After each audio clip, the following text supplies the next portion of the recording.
ինչպես մեր խորագիրը արդեն կարդացիք, եթե մեկն ինձ ծառայի։ 26-րդ խոսքը։ Ես նորից ուզում եմ այս խոսքը կարդալ, որովհետև հենց այստեղ եմ ես մնալու, առաջ չեմ գնալու։ 26-րդ խոսքը։ Եթե մեկը ծառայում է ինձ, թող գա իմ հետևից, եւ որտեղ ես եմ, իմ ծառան եւս այնտեղ կլինի։ Ամեն։ Ամեն ու ամեն։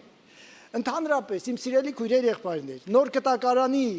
հեղինակներն առաջին հերթին կոչվում էին աշակերտներ եւ այդ աշակերտներն իրենց կոչում էին ծառաներ։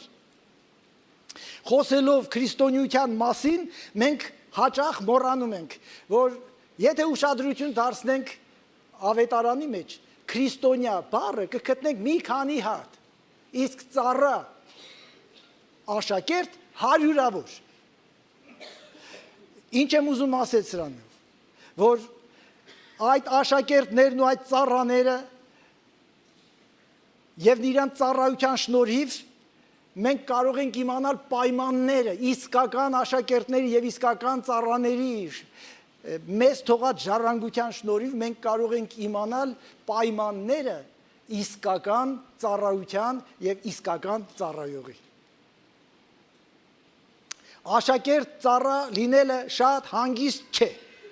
բայց մեծ վարձք է։ Ամեն։ Մենք բոլորս մեր քրիստոնյա ենք համարում, բայց Հիսուսը մեզ որևէ անգամ չկանչեց քրիստոնյա լինելու համար, այլ աշակերտ եւ հետևորդ, վկա եւ ծառա լինելու համար։ Սա որպես իգիտություն։ Նոր կտակարանն այն մասին չէ, թե ինչպես դառնալ քրիստոնյա, այլ այն մասին է, թե ինչպես դառնալ ծառա, հետևորդ, աշակերտ։ Ավետարանը գրվել է աշակերտների կողմից, որ մենք իմանանք, թե ինչ պայմաններով պիտի դառնանք ծառա եւ ինչպես դա պիտի մենք իրականացնենք։ Հիսուս մի առիթով հարցրեց աշակերտներին, թե մարդիկ ինչ են ասում իմ մասին։ Ով եմ ես։ Մարդու որդին։ Նրանք էլ ասացին, ոմանք ասում են, թե Հովանես Մկրտիչն ես, ոմանք Եղիան, ուրիշներն էլ Երեմիան կամ մարգարեներից մեկը։ Հետո նա տվեց ամենակարևոր հարցը, իսկ դուք ինչ եք ասում, ով եմ ես։ Պետրոսն անմիջապես պատասխանում է, դու Քրիստոսն ես,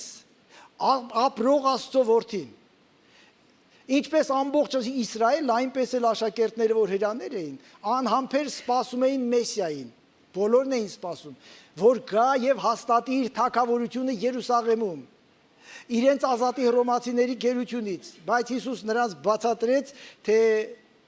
ինչ է լինելու Մեսիայի հետ եւ ինչ է անելու Մեսիան, որ ինքն էր։ Մարկոս 10:45-ում ասում է, որովհետև մարդի որդին չեկա, որ իրեն ծառայեն, այլ որ ինքը ծառայի եւ իր անձը որպես փրկագին տա շատերի համար։ 31 համարում Մարկոս 8:31-ում գրված է. Եվ սկսեց սովորեցնել նրանց, թե մարդու որդին պետք է շատ չարչարվի եւ անարգվի ծերերի, քահանայապետների ու դպիրների կողմից, սպանվի եւ երրորդ օրը հարություն առնի։ Նախ սկսեց սովորեցնել, թե ինչ է նշանակում լինել Մեսիա, այնտեղ խոսում էր իր որդու Տիտղոսի մասին, որ նշանակում է, որ ինքը պիտի սպանվի, Մեսիան եկել էր սպանվելու համար, հետո ասում է, պիտի մերժվի ծերերի կողմից, Մեսիան եկել էր մերժվելու ծերերի կողմից, քահանաների եւ դպիրների կողմից, պիտի մերժվեր, Հիսուս ամբարիշներին չմերժեցին, այլ կրոնավոր առաջնորդները մերժեցին։ Հիսուս նախորոք ասում էր, որ իրան պիտի չընդունեն, իրան պետք է մերժեն, նա պետք է չարչարվի, որովհետև ուրիշ ճանապարհ չկա, ուրիշ ծրագիր չկա, ուրիշ հույս չկա, ուրիշ կերպ չկա փոխվելու, փրկվելու մեր մեղքերից։ Միակ ճանապարհն էր, որ մենք կարող էինք դրանով փրկվել ու փոխվել։ Սա միակ ծրագիրն էր, որ ուներ Աստված։ Ընդհանրապես Աստված ուրիշ ծրագիր չի ունենում բացի իր ծրագրից։ Տարբերակ B Աստված չունի եւ չի ունենում երբեք եւ չի ունեցել երբեք, որովհետեւ Աստված կատարյալ է եւ Աստված երբեք չի ձախողվում։ Երկրորդ տարբերակը նրա համար է, որ ձախողվելու պայման պարագայում երկրորդ տարբերակին ենք անցնում, բայց Աստված երբեք երկրորդ տարբերակ չի ունեցել։ Հայր, եթե քո կամքն է, թող այս բաժակն անցնի ինձանից, 3 անգամ աղոթք արեց։ Աղոթքը կրկնվեց, բայց Աստված ծրագիր ուներ, անգամ սիրելի որդու խնդրանքը մերժեց։ Հաճախ մեր աղոթները մերժվում են, եւ այդ աղոթների մերժվելը մեր շահի համար է, մեր օգտի համար է։ Աստծո ծրագրից ավելի կատարյալ որևէ մարդկային միտք չի կարող հորինել մեզ համար։ Մենք երբ որ Աստծո կամքից դուրս ինչ որ բան ենք հորինում մեզ համար, ձախողումը երաշխավորված է։ Այո, եւ դրանից հետո նա ասում էր.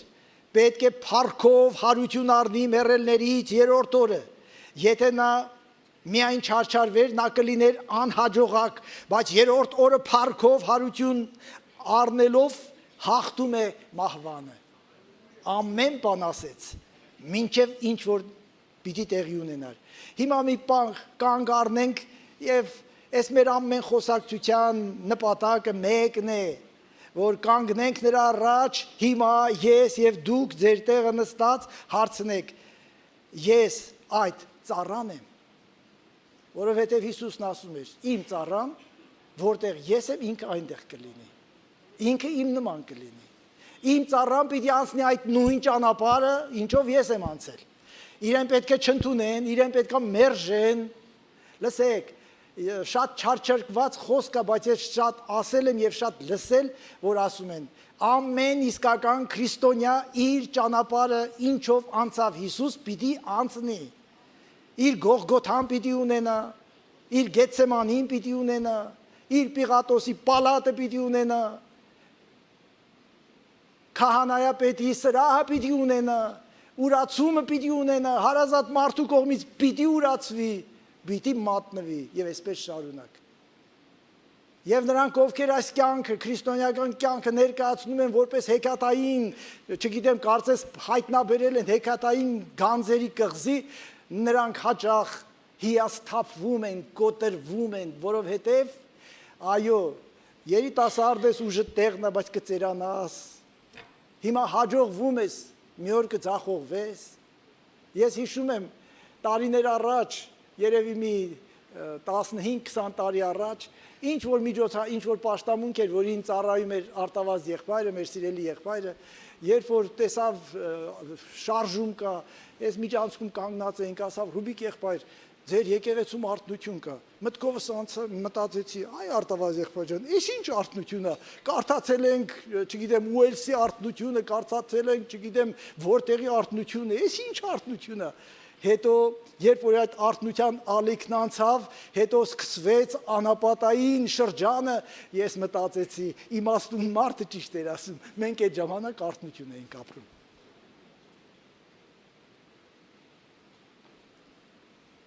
Որտեղ կա ցերեկ, այնտեղ կա գիշեր, որտեղ կա կյանք, այնտեղ անպայման մահ լինելու, որտեղ կա մահ, այնտեղ հարություն լինելու, առանց մեռնելու հարություն չկա եւ չի կարող լինել, սին հույսերով ապրելը, մեզ խաբելը եւ ուրիշներին խաբելը մեզ ոչ մի լավ տեղ չի կարող տանել։ Այն ինչ որ Հիսուսն ասեց, դուր չեկավ Պետրոսին, հատկապես Պետրոսին, առաջին աշակերտին, ով ավելի ուշ պիտի գրեր Սիմոն, Պետրոս, Հիսուս Քրիստոսի ծառա եւ առաքյալ, նախ ծառա եւ առաքյալ, դուրը չեկավ, մի կողմ տանելով սկսեց հանդիմանել Հիսուսին։ Մարկոս 8:32-ում գրված է, բացահայտ էր խոսում այս խոսքը, Պետրոսը նրան մի կողմ տանելով սկսեց հանդիմանել։ Սիրելի իմ քույրը, սիրելի եղբայրս, մարդ Աստծո, Աստծո ծառա, Աստծո ասած խոսքերը ճշմարտություններ են եւ ամենաճիշտը եւ հանդիմանել պետք չի։ Մենք երբեմն ասում ենք, դե քանի որ շատ սիրում էր, քանի որ չէր ուզում որ Տերը իրանց թողի մենակ ու գնա, քանի որ ինքը պատրաստ էր մեռնելու Հիսուսի համար։ ցանկացած պատրվակով Աստծո կամքին դեմ խոսելը դա սատանայի կամքից է եւ ոչ թե Աստծո կամքից։ Ինչպիսի մտադրությամբ էլ որ կշտամբում էր Պետրոսը, միևնույնն է, դա սատանայի ազդեցության տակ էր որ արեց։ Պետրոսն այդ պահին սատանայի ձայնն էր հռչակում։ Հիմա արդեն Հիսուսն է հանդիմանում նրան, իսկ նա Հիսուս դարձավ իր աշակերտներին, տեսնելով հանդիմանեց Պետրոսին ու ասեց. ինձնից հեռու գնա, սատանա, դու մտածում ես ոչ թե Աստծո, այլ մարդկանց բաները։ Մենք հաճախ ասում ենք, որ Հիսուս դառավ Պետրոսին ու Պետրոսին ասավ սատանա։ Հիսուսն այդպիսի բան չի ասել։ Սա հերյուրանք է։ Հիսուս նայեց աշակերտներին եւ ասավ սատանա։ Սատանայի ներկայությունը կար այնտեղ եւ Պետրոսը սատանա չէր։ Պետրոսին Հիսուս չէր կարող ասել սատանա, բայց փարիսեցիներին ասում էր դուք ձեր սատանա հորից եք։ Պետրոսն իր աշակերտն էր։ Այո,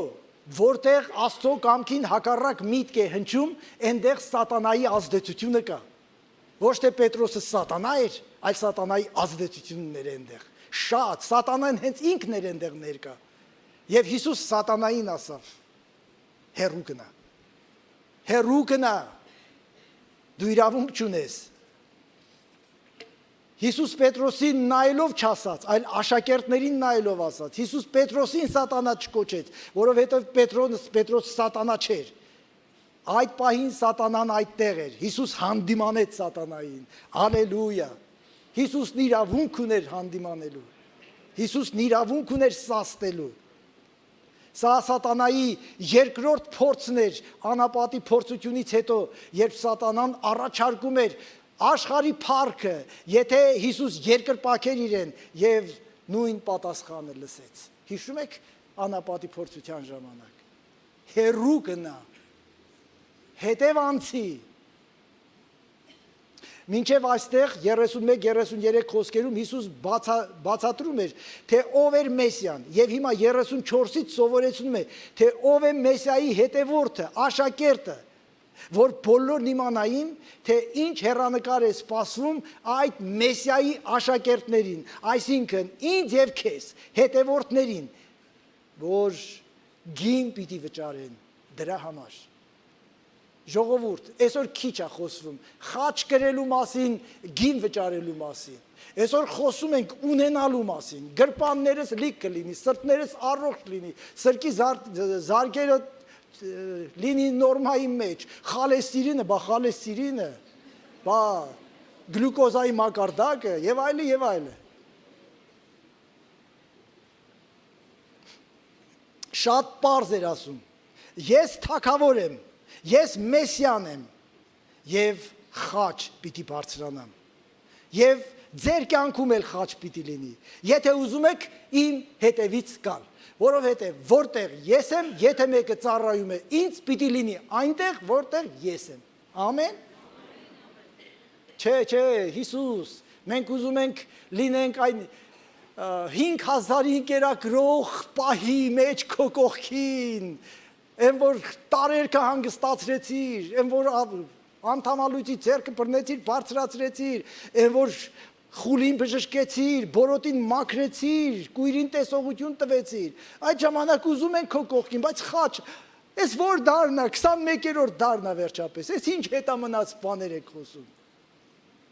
Իսկապես ափսոսանքով ասում եմ, որ այսօր ավետարանի քարոզությունը մեծ զարգացում է ապրել։ Ափսոս, որովհետև ավետարանը նույնն է, Աստված նույնն է, երեք այսօր թե հավիտյան նույնն է, չի փոխվել եւ չի փոխվելու։ Կամ մենք Հիսուսի պայմաններով հետևում ենք նրան, կամ էլ մենք գնում ենք մեր ճանապարհով։ Իսկ մեր ճանապարհը լայն ճանապարհն է, որ երբեք չի հասցնի այնտեղ, որտեղ ուզումատերը մեզ հասցնի։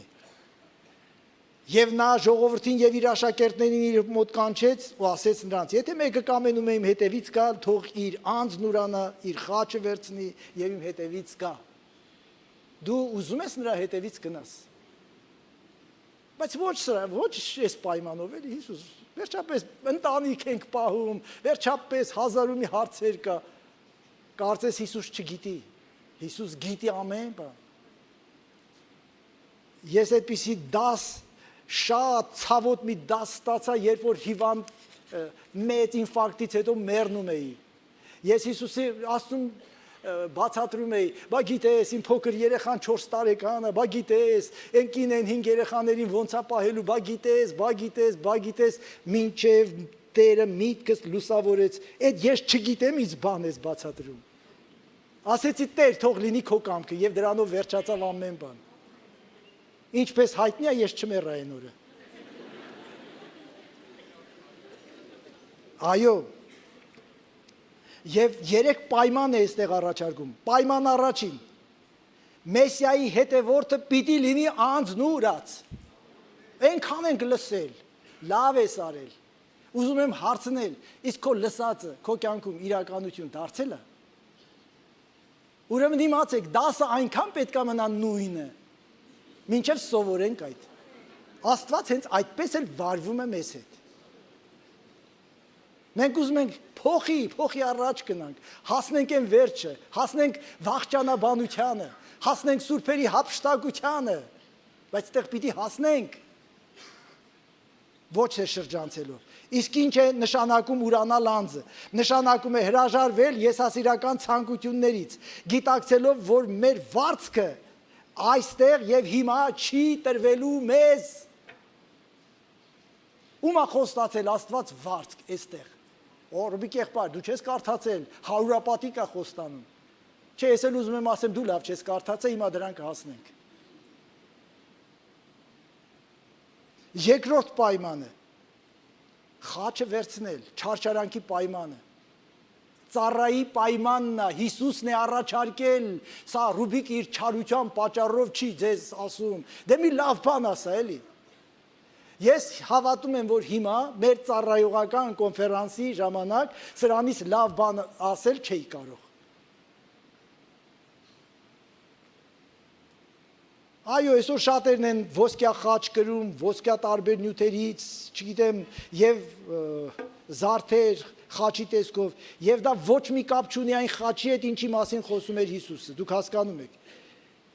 Հիսուսի ժամանակվա խաչը հռոմեական խաչն էր։ Այն ժամանակ խաչը մոդա չէր, ոչ ոք խաչ իր ուսից չէր կախում, այն ժամանակ չկար խաչ, որ կախեին, դա անարգանքի խորհուրդ էր և ոչ թե պարծանքի, հիմա քրիստոնյաները խաչ կրելով, իրենք պարծենում են, որ իրենք քրիստոնյա են, բայց դա խաչը քրիստոնյա չի դարձնում, խաչը առաքյալ չի դարձնում, խաչը աշակերտ չի դարձնում, խաչը հետևորդ չի դարձնում, խաչը կարող է մի բան վկայի, որ երբեմն որոշ երկրում խաչ կրելը անձնազոհության նման մի բան է։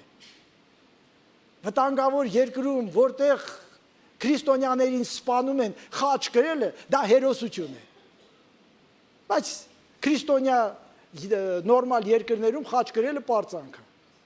Մանավանդ երբ որ խաչը մի քիչ մեծ է, մի քիչ ծանր է, մի քիչ արժեք ունի, վրան էլ երկու հատ լավ քար կա։ Այո, եւ այն ժամանակվա խաչը անարգանքի, արհամարանքի, ծաղրանքի եւ չարչարանքի խորհուրդ էր։ Հիսուսն էս մասին էր ասում։ Մենք այսօր գուցե ուղիղ իմաստով մեր ազատ դեմոկրատական երկրներում ինչ որ իմաստով չենք առնչվում այդ երևույթի հետ։ Ինչ որ իմաստով, բայց միևնույնն է, բոլոր իսկական քրիստոնյաները այդ երևույթի հետ առնչվում են։ Վկա մեկ ամիս առաջ կամ վերջերս Ամերիկայում տեղի ունեցած այդ սպանությունը, քրիստոնյան սպանվեց իր վկայության համար։ Ամերիկայում այդպիսի բան կա, այո, ես ուզում եմ ասել, երբ որ այս տարվա փետրվարին էր, երբ որ Ամերիկայում մասնակցեցինք այդ հայտնի նախաճաշ աղոթքին, այնտեղ Ամերիկայի նախագահան, որ բարձրացավ բեմ, առաջի բանը, որ ասավ հետևյալը. Ամերիկայում այլևս քրիստոնյաները պիտի չհալածվեն։ Կարող էիր մտածել, հա, հալածանք, արի մեր երկիրը տես հալածանքը։ Բայց իսկական քրիստոնյաների մասին գրված է, բոլոր նրանք ովքեր ուզում են ճշմարիտ Աստված պաշտության կյանքով ապրել, հալածանք պիտի ունենան։ Դե մենք հալածանք չունենք։ Թույլ տուր կամած, կիսաշշուկով ասեմ։ Ուրեմն իսկական քրիստոնեական կյանք ապրելու փափակ չունես։ Ուրիշ հետևություն կա, արեք։ Միգուցե իմ տրամաբանությունը շատ հստակ չի։ Այո, Քրիստոսի աշակերտ լինել ցանկացողները որոշում կայացնելուց առաջ պիտի իմանան հնարավոր հեռանկարները։ Հիսուս մեզ չխաբեց։ Չասավ արեք ամեն բան լավ կլինի։ Սա ուզում ես հետևիցս կաս։ Անձը տուրացի, պատրաստվի չարչարանքի եւ դրանից հետո կհետևես ինձ։ Հեռանկարն իմացի։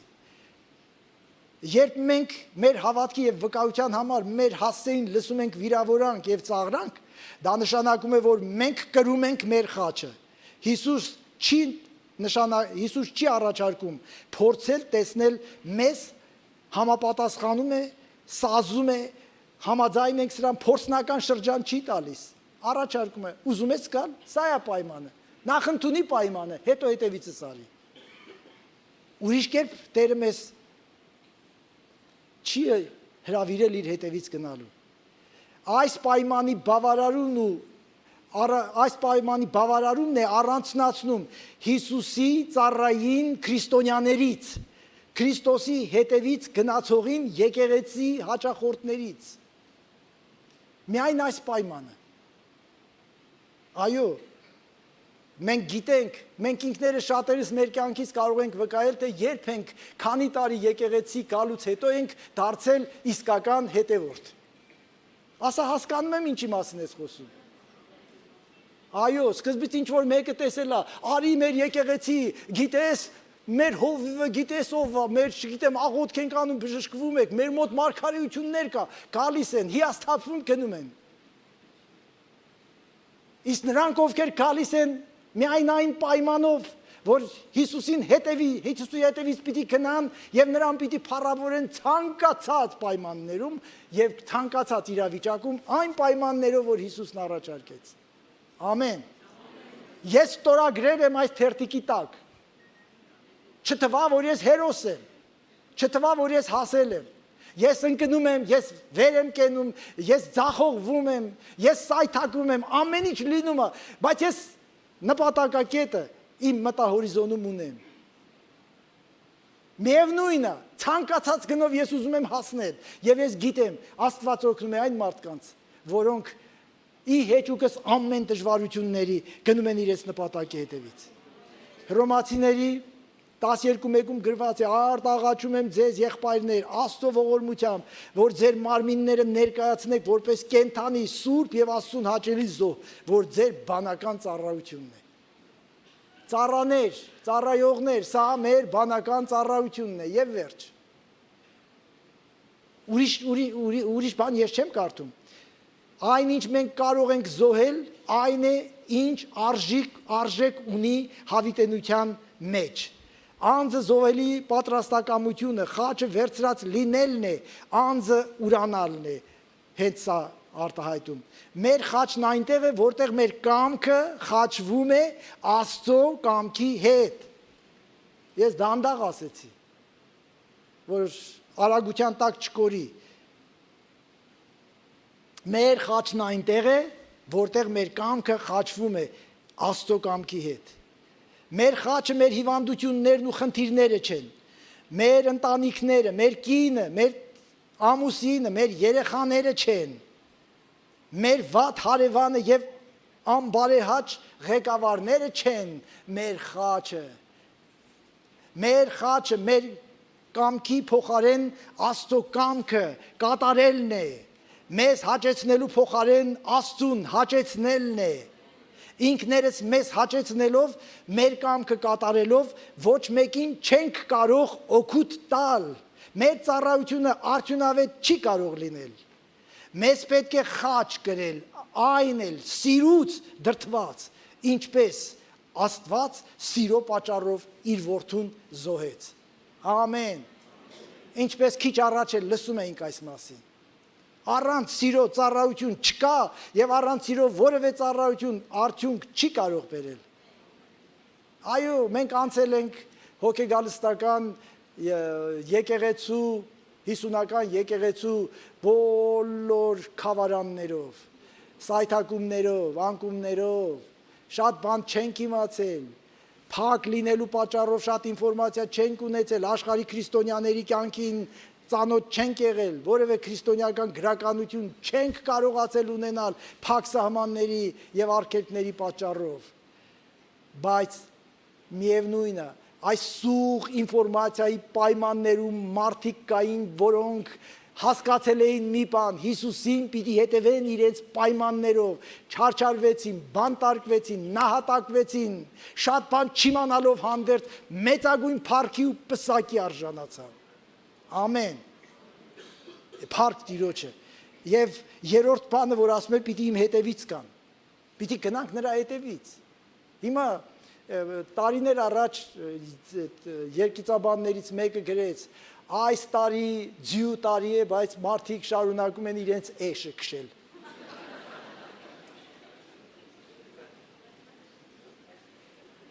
Աստված ձի է առաջարկում էշը կանգնացրու։ Հիսուսն ասում էր. իմ աշակերտը պիտի իմ հետևից գա, ուր որ գնամ,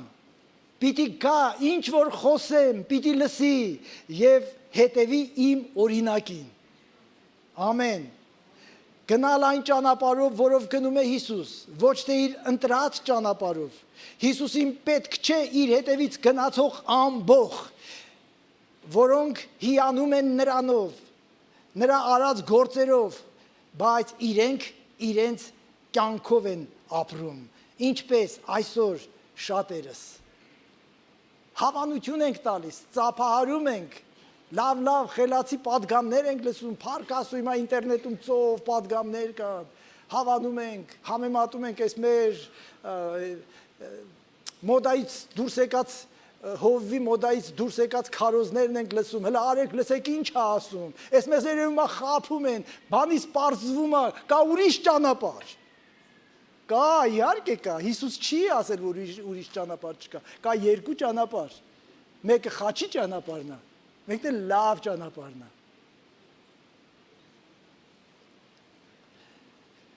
Ղուկաս 6:46-ում ասում էր. եւ ինչու եք ինձ Տեր կանչում եւ չեք անում այն, ինչ ասում եմ ես։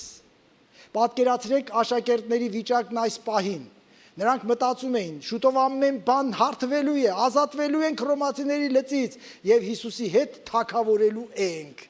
Անկամ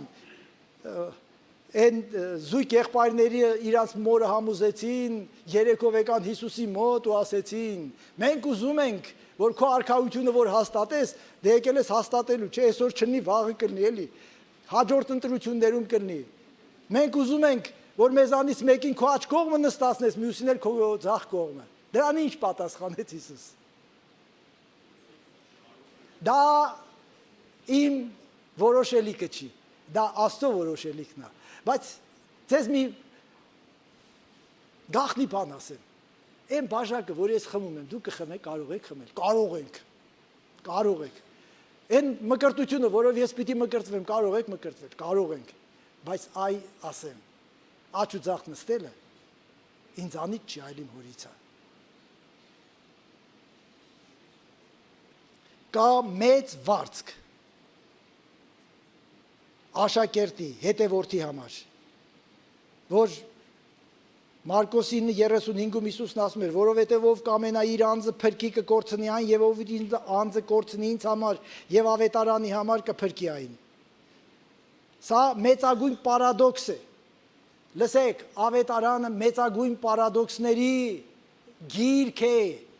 Կորցնես կգտնես, 10 կհարստանաս։ Քեզ ուրանաս, բոլորին ծառայես, մեծ կկոչվես։ Կա մեծ վարձք աշակերտի, հետևորդի համար, բայց ոչ այստեղ։ Հիսուս նկատի չուներ, որ մենք բոլորս պիտի մեռնենք հավատքի համար, Հիսուս նկատի ուներ, որ մենք պիտի ապրենք այն հավատքի համար, որի մեջ կանչվել ենք։ Արդյոք մենք կզոհենք մեր ամբիցիաները հանուն իր նպատակի։ Այս է հարցը։ Սա է հարցը։ Արդյոք կզոհենք մենք մեր ամբիցիաները հանուն իր նպատակին եւ կամքին։ Ինչ կա այս պարադոքսի մեջ։ Ուղղակի մարդն ամեն գնով պիտի չկարչի կյանքից։ Ամեն գնով կյանքից մարդը պիտի չկարչի։ Այլ պիտի նվիրվի, պիտի ռիսկի գնա, մոռանալով սպառնացող վտանգները հանուն այն փառքի, որ առջևում է, որովհետև նա իր առջև դրած փառքի համար խաչը հանձն առավ, ամոթն արհամարեց։ Ամեն։ Մարդն իրեն համար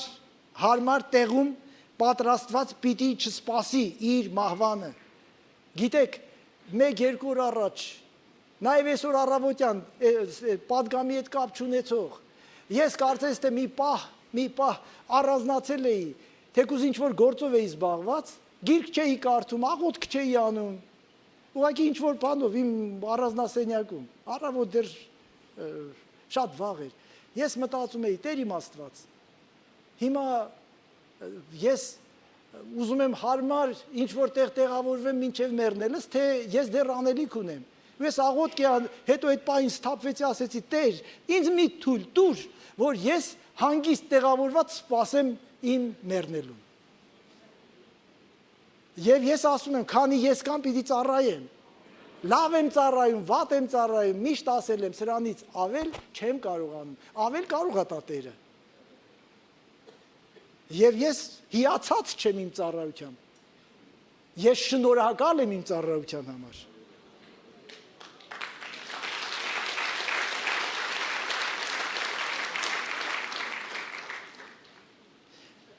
Այո, երբեմն մենք հետևում ենք Հիսուսին առանց պայմանի, մենք մտնում ենք արկածներով և ռիսկներով լի կյանք, չմոռանալով, թե ինչ կպատահի վաղը, իսկապես։ Մեր եղբայրը, որ ասում էր, ինձ այցելեցին այդ գիշեր, երևի հանգիստ աղոթք արած, սպասելա, որ հանգիստ գիշեր պետք է անցկացնի։ Ես հավատում եմ, որ այդ օրն էլ մեղ կարած գործած չի եղել։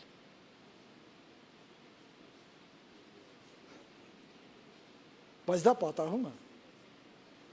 Հանկարծ ձեզ հետ ինչ-որ բան պատահի, մի ասեք, Տեր ինչու պատահեց։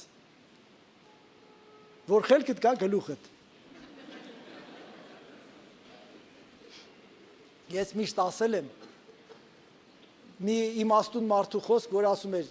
ավետարան քարոզողը այդ ավետարանով իր ատամներն է կոտրում։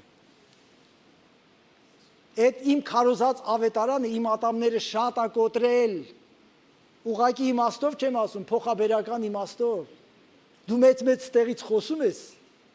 ու Աստված գալիս է նույն գիշեր քեզ այցելության, հիմա ինչ կասես։ Չի պատահել ձեզ։ Կպատահի։ Բայց մենք վստահելով Տիրոջը գնում ենք անհայտություն։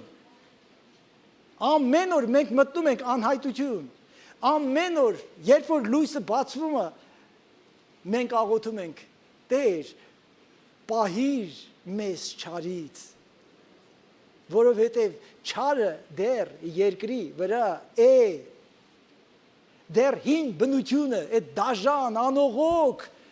անխիղճ հին բնությունը ապականված, մեզ հանգիստ չի տալիս։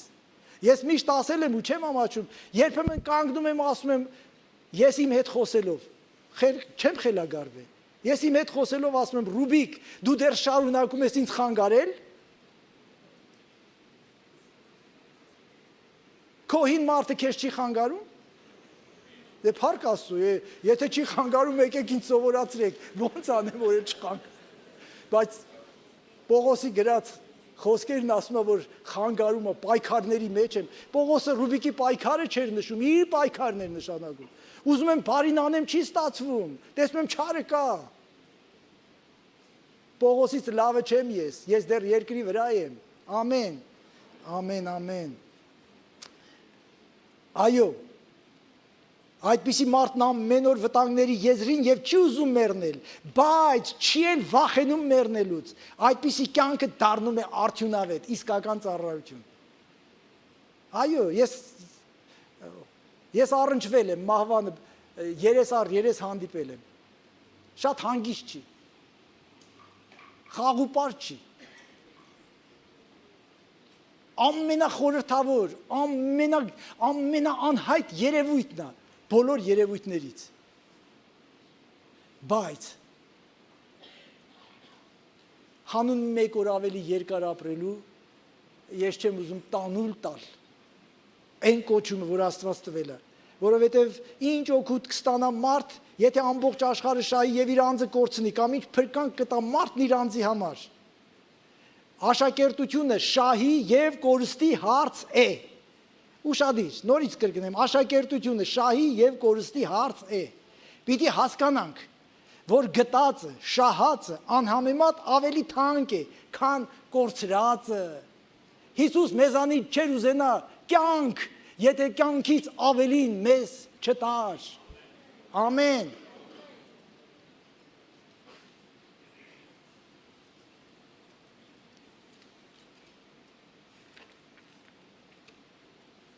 Մատթեոս 19-րդ գլխում կարդում ենք 27-29 համարում, այն ժամանակ Պետրոսը պատասխանեց նրան, ահա մենք ամեն բան թողեցինք եւ քո հետևից եկանք, հիմա ինչ կլինի մեզ։ Հիսուսն էլ նրանց ասաց. ճշմարիտ ասում եմ ձեզ, որ դուք իմ հետևից եկողներդ վերստին ծնունդում, երբ մարդու որդին նստի իր փառքի գահին, դուք այդ 12 գահերի վրա կնստեք Իսրայելի 12 ցեղերը դատելու։ Եվ ով թողեց տներ կամ եղբայրներ կամ քույրեր կամ հայր կամ գայր կամ որդիներ կամ արտեր իմ անվան համար 100-ապատիկը կստանա եւ հավիտենական կյանքը կժառանգի։ Ժողովուրդ, ուշադիր լսեք, մի շատ կարևոր բան եմ ասում, հենց սրա հետ կապված։ Մի նստեք ու հաշվեք։ Տվեցի, զոհեցի 1000 դրամ, 100,000-ը պիտի ստանամ։ Եթե մենք սենց ենք մտածում, կամ թողել եմ տուն, ուրեմն 100 հատ տուն պիտի տերը տա։ Մենք ուրեմն չենք հասկացել ինչ է այստեղ գրված, որովհետև 100-ապատիկն այստեղ թվաբանություն չի, այլ հասկացողություն է եւ սկզբունք։ Հասկանում եք։ 100-ապատիկը, նորից եմ ասում, թվաբանություն չի։ Այնպես, ինչպես, երբ որ Պետրոսը հարցրեց, ասավ, իմ եղբայրը, եթե օրը 7 անգամ ների ինձ իրան,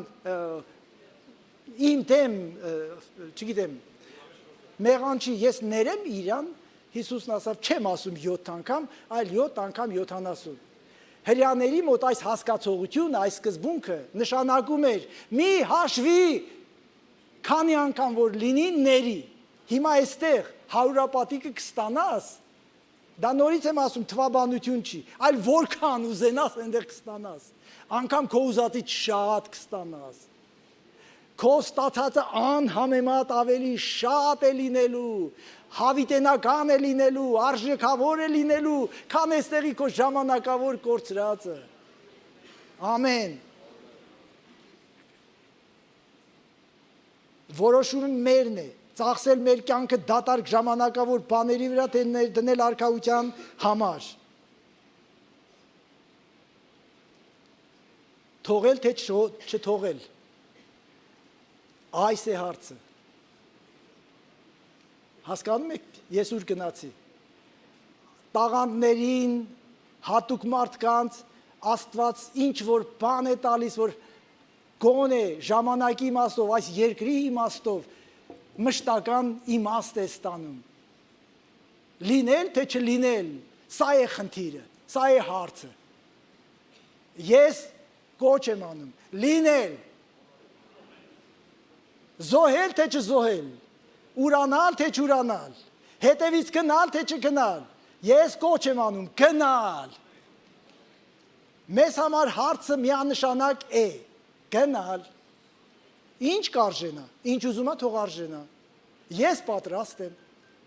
որովհետև ես մեծ հավակնություն ունեմ, այստեղ ովքեր ինձ ճանաչում են գիտեն, չգիտեմ, ես միգուցե իմ մասին սխալ պատկերացում ունեմ, բայց ինձ թվում է, որ ես շատ մեծամիտ մարդ չեմ, ինձ տենց է թվում, ես համեստ մարդ եմ, Բայց երկնքի համար ես հավակնություններ ունեմ։ Շատ մեծ ամբիցիաներ ունեմ ես երկնքի համար։ Որովհետև Հիսուսն է ասել. Քեզանից է կախված քո հավիտենական հավիտենական ճակատագիրը, քո ընտրությունից է կախված։ Ես ընտրում եմ կյանքը։ Ահա այսօր բերում եմ քո առաջ վկա երկինքն ու երկիրը, կյանքն ու մահը։ Ընտրի կյանքը, որ ապրես, ինչու մեռնես։ Ընտրի կյանքը, որ ապրես, ինչու մեռնես։ Ընտրի տալը, որ ունենաս, ինչու չունենաս։ Ամեն։ Ահա խնդիրը։ Լինել, չլինելը չկա, չլինելը մերժել ենք, ընտրել ենք կյանքը, մերժել ենք մահը, ընտրել ենք խաչը, որ ունենանք հարություն, ամեն, սա է հարցը, լուծված է քո մոտ այդ հարցը, լսեք, ես որ այստեղից խոսում եմ, հասկանում եմ շատ ծանր բան եմ ասում, այդ հենց այնպես բան չի էլի, Ես երկար ժամանակ, տարիներ առաջ, երբ որ դեռ բոլորովին երիտասարդ հովիվ էի, բոլորովին երիտասարդ, այն ժամանակ գալիս էին Ռուսաստանից, Ուկրաինայից շատ եպիսկոպոսներ, եւ ես երիտասարդ լինելով չէի հասկանում, որ այդ մարդիկ ճանապարհ են եկել եւ այլն, խնդրում էի իրանք պատմում են իրաց բանտային կյանքից, իրաց տառապանքից։ Ես մտածում էի, Տեր իմ ասված, այս ինչ ճանապարհ են անցել։ Այդ մարդիկ իմացել են, ինչ են դնում եւ ինչ պիտի վերցնեն։ Ես պատմություններ եմ կարդացել այդ մասին, որ ուղղակի լացել եմ, ասել եմ, Տեր իմ Աստված, ով ենք մենք այսօրվա քրիստոնյաներս։ Ինչ ենք պատրաստ տալու հանուն այդ փառքի։ Բայց պատրաստ ենք ինչ որ բան։ Ես պատրաստ եմ։ Տեր ուշ տուր։ Հիսուսի աշակերտներն ամբողջությամբ նվիրվեցին արքայության գործին։ Վկա Պետրոսի ասածը, որ Հիսուս չհերքեց, Պետրոսն ասաց, որ թողել ենք ամեն բան, Հիսուս չասավ, որ չեք թողել։ Հիսուսն համբարձվելուց հետո նրանք գնացին ամենտեղ եւ քարոզեցին արքայության ավետարանը, եւ ավետարանն ասում է, որ նրանք շուռ տվեցին աշխարհն գլուխնի, այսինքն շրջված աշխարհը շուռ տվեցին, կանգնացրեցին ոտքերի վրա, դրեցին ճշմարտության հիմքի վրա, հաստատելով եկեղեցին, որ սյունն է եւ հաստատությունը ճշմարտության։ Նրանք իրենց ճանապարհն անցան անվախ, համարձակ, չընկրկելով հալածանքների, բանտի, մահապատժի առաջ, սկսած Ստեփանոսից, Հակոբոսից, որ առաջին նահատակներն էին, մինչև Հովանեսը, որ Պատմոս կղզում կնքեց իր մահկանացուն, բոլորը նահատակվեցին։ Ես ինչու եմ այս մասին խոսում, որ մենք ունենք մեր առաջ օրինակ, իսկական ծառայության, իսկական նվիրումի, անձն ուրանալու, խաչը վերցնելու եւ Հիսուսի հետևից գնալու։ Չափանիշ ունենք։ Եվ ես հավատում եմ, որ Աստվածաշունչը պատմությունների գիրք չի, թեկուզ որ պատմությունները հարյուրավոր են, այլ օրենքների, սկզբունքների եւ չափանիշների գիրք է։ Այն ինչ որ կարդում ես ցանկացած պատմության մեջ, դա սկզբունք է, կամ չափանիշ, կամ օրենք է, ուրիշ բան չէ։ Վերջացնում է այս խոսակցությունը Հիսուս հիշեցնելով այն մեծ վարձքի մասին, որ տալու է, երբ վերադառնա հոր փառքով իր հրեշտակների հետ։ Հիսուս միշտ ցույց էր տալիս հետևանքը։ Այստեղ ասում էր, որ նրանք ովքեր իմ հետևից կան, նրանց վարձքը մեծ է լինելու, երբ որ ես կամ իմ փառքով ու հրեշտակների հետ։ Ուրեմն Մարկոս 8:38, որովհետև ով ինձ եւ իմ խոսքերն ամոթ համարյա շնացող եւ մեղավոր սերնդի մեջ, մարդու որդին էլ նրան ամոթ կհամարի, երբ գա իր հոր փառքով եւ սուրբ հրեշտակներով։ Հալելույա։ Կա մեծ վարձք իսկական ծառայողի, իսկական հետևորդի, իսկական աշակերտի համար։ Երբ կա Հիսուս, հոր փառքով իսկական աշակերտները կլինեն նրա հետ։ Սրանից ավելի մեծ վարձք չկա եւ ես ավելին չեմ էլ ուզում։ Հանուն սրա կարելի է զոհել կյանքը։ Այդքան հանգիստ զոհեցիր էլի։ Հանգիստ չէ։ Եթե Հիսուսի համար հանգիստ չէր, հոգիս մահվան չափ տրտումը։ Հա, ինչ ասեմ, ազատի ինձ այս ժամից։ Չէ որ հենց սրա համար եկա։ Ես եւ դու սրա համար ենք եկել։ Հատկապես սիրելի ծառայող եղբայրս եւ քույրս։ Եվ եթե կա հանկարծ մեկը, որ դեռ ծառայության մեջ չի մտել կամ մեծ ծառայության մեջ չի, սա թող ձեզ չվախեցնի։ Մեծ վարձք կա։ Հանուն այդ վարձքի արժի, որ մենք չընկրկենք ոչ մի դժվարության առաջ։ Այո, ինչ որ մեկը կմտածի, դե հովիվ ես, պիտի քաջալերես, ես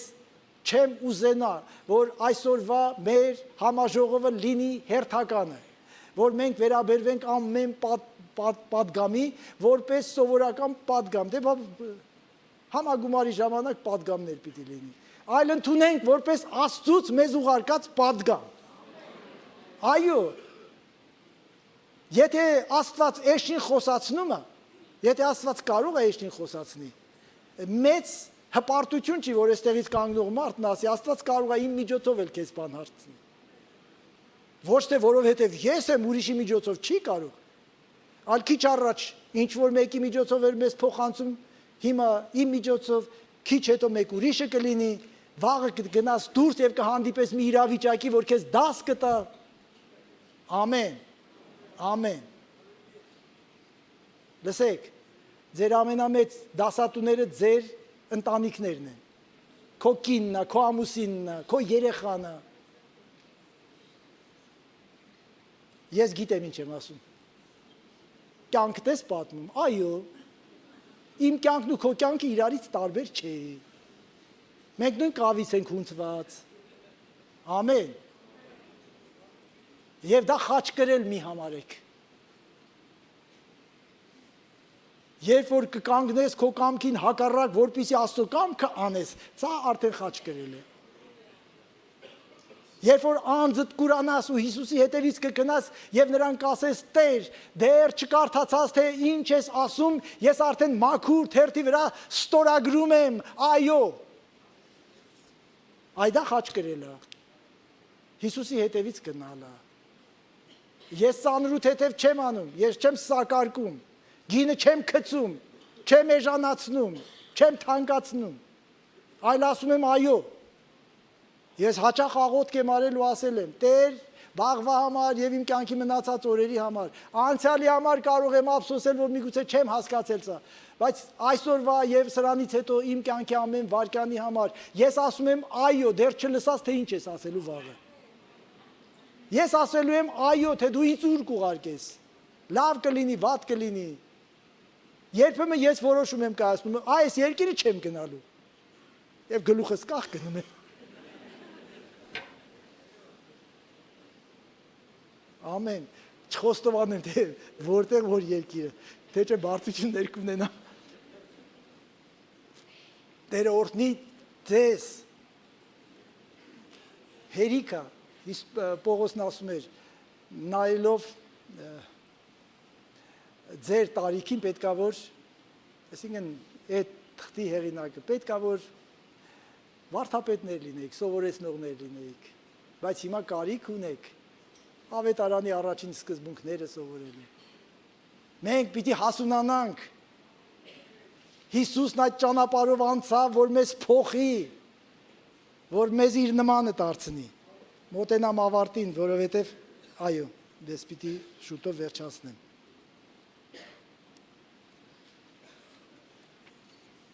Մի բան, որ մենք շատ լավ ենք հասկանում, երբ ծերանում ենք, այն է, որ ժամանակը շատ արագ է անցնում։ Կյանքն արագանում է տարիքի հետ, եւ քանի դեռ կանք, ինչ որ հնարավոր է շտկել, պիտի շտկենք, հարցնենք մեզ, ուր եմ գնում, արդյոք դեպի նպատակը, ուրանում եմ ամեն ինչը, որ ես եմ ցանկանում, հանուն այն մեծ փառքի, որ խոստացել է Տերը մեզ տա։ Հալելույա։ Ես որոշել եմ եւ շատ հաճախ ձախողվում եմ, բայց գնում եմ դեպի նպատակը, որովհետեւ ես ապրում եմ նպատակի համար։ Ընկնելով, հելնելով, բայց նպատակը, վերջնակետը միշտ աչքի առաջ ունենալով։